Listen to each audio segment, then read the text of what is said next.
What's going on, guys? I hope you're having a great day out there, guys. We're going to do a little shop time here and get some of the cars fixed up that we broke yesterday at the motocross track. The poor Kraton XL took a weird little hit.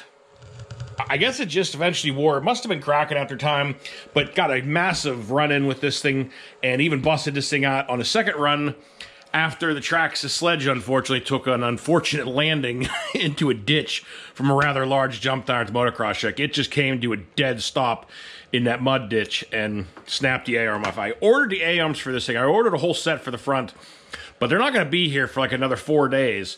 So the sledge isn't getting fixed today, unfortunately, but it's just an A-arm, so it'll be easy enough fixed. The Outcast 8S also took a really weird break. She came down a tiny bit front heavy, and for some reason, that front arm just snapped right off the hinge pin down there. I don't have the stock A-arms. However, I do have one of these. The RPMs, I haven't been putting a ton of them on any other 8S cars, but I do have them on my Kraton 8S. And so far, they have held up really well on this thing. The only downfall of the RPM A-arms on the Kraton or the Outcast 8S is that they do flex a little more, and they are a little more susceptible to bending your shock shafts because of the extra flex. But I've only had one shock shaft bend so far in the Kraton 8S, and this is the only one I got, so we're going to throw that on the Outcast 8S and get that fixed up. I believe that's the only thing that's broken on there. Everything else looks okay, so hopefully that's it. Kraton XL, we just need the acronym arm here, and I was digging through my parts bin, and I have a brand new steering set here. I don't know what this is from, but I'm either going to use the whole thing or just the arm itself here. Take it apart and see what I got, or see if it's the right one. I hope it is. I feel like I got this for either the Kraton 6S or the Typhon, one of the two, but we're going to tear it down, get these things fixed up here today, and at least get 2 of the 3 back running again. So, guys, if you guys want to stick around for a little shop time, we're going to get the cars fixed up. So stay tuned, everybody. All right, we're going to take the XL down off the bench here, and we're going to work on the Outcast 8S first, get the new arm, since it should be the simplest fix. These aren't too bad to change, but you do got to tear everything off the top and pull your center brace out and the flaps and the whole top steering plate. So we'll save this one for last, but let's get the Outcast up here first. All right, I'm going to go and get started, remove the wheel, get the whole front bumper simply removed off of here so that I can get to the front hinge pin block and get that pulled off of there, and disconnect the shock and also the sway bar link down here. Luckily, it just popped out. It didn't break that, but I'm going to go ahead and get this stuff removed, and I'll bring you guys back in a moment. All right, well, we got it down to this point. We got the whole front bumper off of here. Got all this disconnected so far. Does look like the drive shaft stayed straight, which is promising. These are the M2C Racing Beefcake drive shafts. Had great luck with those so far, but I'm going to go ahead and remove the front hinge pin block, and we can remove the pin again, and go ahead and get this new A-arm bolted up. I got to go ahead and get all this removed next. I love getting these pillow balls out, because they're usually bent, and they're really fun to get out of there, because they wobble like crazy, and they will not stay straight. And I can tell this one already, it's pretty badly bent. I got to change all these out, because on the Outcast and the Kraton, both of the pillow balls, the shaft on them down here, are really tweaked pretty badly. I'll show you what I mean here. This one actually isn't too bad just yet, but you can see all this rocking because this one isn't too badly bent, luckily, but some of the other ones get really badly tweaked. I mean, this just almost starts to look like a horseshoe. It's surprising how thin that shaft is in there on these. They need to be a little bit thicker, but I know you got to have that diameter just to have the movement in the pillow balls. But anyway, got that out of there. We now have all the arm done. Let's go ahead and finish this up. All right, well, I got the front A-arm, front hinge pin block, everything off of here. I'm going to have one little complaint about the Outcast 8S. They use so many different size screws to hold just this little corner together. It's ridiculous. You got to pretty much bust out every single Allen wrench you own. I don't know what it is. The hinge pin was a little bit bent. I smacked it relatively straight with the hammer. It's good to go again. Got the front A-arm back together. Got the little cap on there. Got my sway bar link mounted up. So she's ready to go together and hopefully not break again anytime soon. But I'm probably going to slowly convert this one over to all RPM as they break again, since I've had good luck with the Kraton, other than the shock shafts. The A-arms definitely do hold up a little better on the 8S. All right, we got the front end mostly back together again. Got to put the cap back on and get the front bumper mounted up. But I was kind of wrestling with this thing, and I had a few choice words as I was going that I figured I shouldn't record. This thing was fighting me between getting the screw lined up and the screw for the tie bar or the front sway bar. It was just, it was one fight after another. But it's all back together. I'm going to go ahead and put the pillow bow cap back in here, get the front bumper mounted up, kind of look everything over real quick, make sure everything else looks good on it, and then we're going to move on to the Kraton XL. And hey, my batteries are charged. Oh, and I also did find a brandy new tire under my back seat of my truck. This one I will pull out and try to reglue once it's all dried up. But yeah, quite a bit of it ripped apart. Pretty much over half of the bead ripped off of there. So I'll let that dry up over a few days and then re-glue this one and throw it in there as a spare. But at least we got a new shiny black one to throw on there for now. All right, guys. Well, we got the Outcast 8S all back together again. Everything looks good. Went over all the screws, made sure everything else was tight. We got the new tire mounted up on here, the new A-arm, and she's feeling pretty good. I threw up some batteries in it real quick just to test everything because yesterday, whenever it was kind of acting a little funny there with the ESC, I wanted to make sure it was still good. And she felt fine. Steering feels good. So the Outcast back ready again. Hopefully we don't have any more weird little incidences. I want to get a proper run-in with this thing because it's always such a fun truck. But anyway, let's move on to the XL now. All right, well, like I said, I'm going to go ahead and tear this thing down. I'm going to pull all the top part off the steering here and the center brace and get everything stripped down. I'll bring you guys back to where, hopefully, the one I got here is the proper one.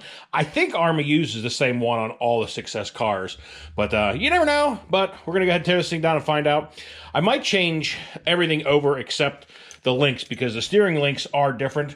The Kratons are a little heavier duty, which makes me think this is for the Typhon. But anyway, let's tear it down and find out. Now, I know I'm probably stating the obvious, guys, but whenever you're tearing stuff down, especially anything that's like the 2.5 millimeter size and up, do not just go after it with the drill immediately. Make sure you break everything loose by hand first. You have no idea how many times when I first started in this, you know, I'd just go after it with a drill and round screws out and snap them off. So definitely go over them first with a proper set of tools. Got a question for everybody out there. What is your least favorite thing to work on an RC car? Whether it be suspension, electronics, you know, differentials, whatever it might be. I'm just curious what everybody else's most hated thing to deal with is. And honestly, mine is front differentials.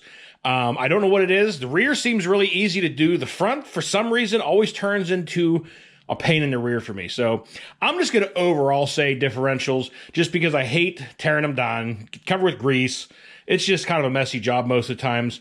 And I think every time I work on a differential, I have horrible, horrible flashbacks from when this thing was a new Kraton 6S EXB.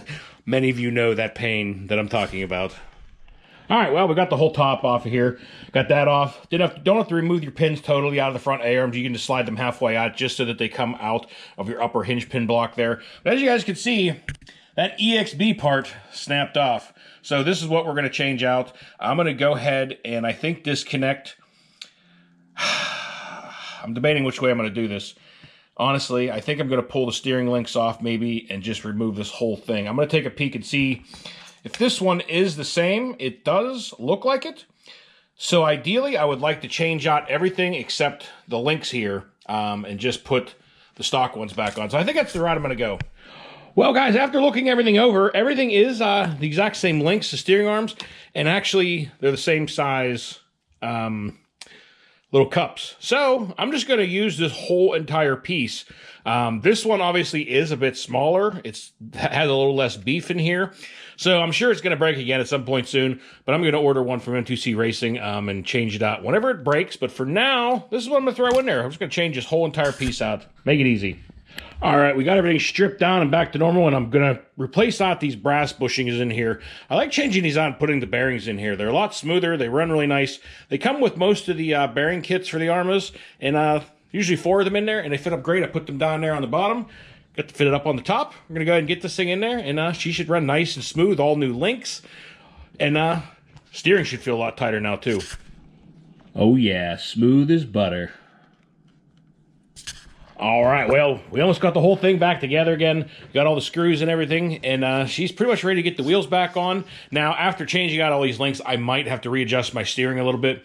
And also, guys, there's only a few things that I put Loctite on, especially in the front end. Number one, these end links and the ones that connect to your Ackerman arm, I do put blue Loctite on those because these always have a tendency to rattle out. Also, the center front brace screw here in the front, I always put Loctite on that thing also because they love to work themselves out. I put a light little drop on these two, just a very tiny bit just to help keep them in there so they don't rattle loose. And I don't ever really have those come loose on me too often after kind of doing it that way. But I'm going to go ahead, get the center brace mounted up, get the tires back on this thing, and kind of go over the rest of the screws because she took a pretty good beating yesterday, and I'm sure there's a few screws, like, looks like my ESC mounts are a little loose, so I'm going to go over all the screws, maybe put some Loctite on those again, and she'll be finished up and ready to roll again. All right, guys, well, she is all back together again in all her glory. I went over every single screw on this car, and I found a ton of loose stuff. I found all of my screws for my rear shock tower going into the aluminum rear differential case were loose. I found multiple screws on the chassis holding the ESC, and one of the motor mount bolts were loose. This thing took a pretty good beating yesterday, so I checked over everything, Loctited everything that goes into aluminum that normally doesn't come out on a regular basis. Is kind of what I do. Also changed out the body post because this one was busted. These ones seem to be still holding up pretty good. So I think the OG Kraton XL is back and ready to rock again. The body has definitely seen better days. You guys seen I kind of painted this multiple times. We had some blue showing through. Now we got some clear showing. But we're going to run her until she snaps in half, and then we'll figure out something else. I'm looking around at some other bodies to try out on the Kraton XL builds, because that one's split in half too, so not having great luck with bodies. Really considering trying one of the body extension kits from Basher Queen and try it out on one of these and see how it works out with a stock body. Curious to see how they hold up and all that. Might have to give one of those a try here and see what they like on it in the summer. But anyway, guys, we got the Kraton XL fixed up. We got the Outcast 8S. Sorry about that quick swing. The Outcast 8S all fixed up. Everything else is good to go except for the sledge, which just needs a front A-arm, and it'll be here in 3 or 4 days, and we'll get that one fixed back up again. But I had a blast out at the motocross track yesterday. It was a great time to get back out there again. I would go out today because it's a sunny, beautiful day. But let me show you. I don't know if it's going to show up real quick. We are getting like one insane windstorm out here, guys. I know you guys can hear that in the trees, but we got crazy winds happening today. So I know it's just going to be really noisy. Can't really air the cars out. They'll be probably blowing around and all over the place. Anyway, I'm yakking. I apologize. But anyway, guys, I hope you all enjoyed the little repair video. A lot of you guys always say, anytime you're fixing them, you throw together a video. You enjoy watching them. I enjoy doing them. So I hope you enjoyed it. But that's going to do it. So until next time, y'all be safe. Be careful out there. Peace out, everybody.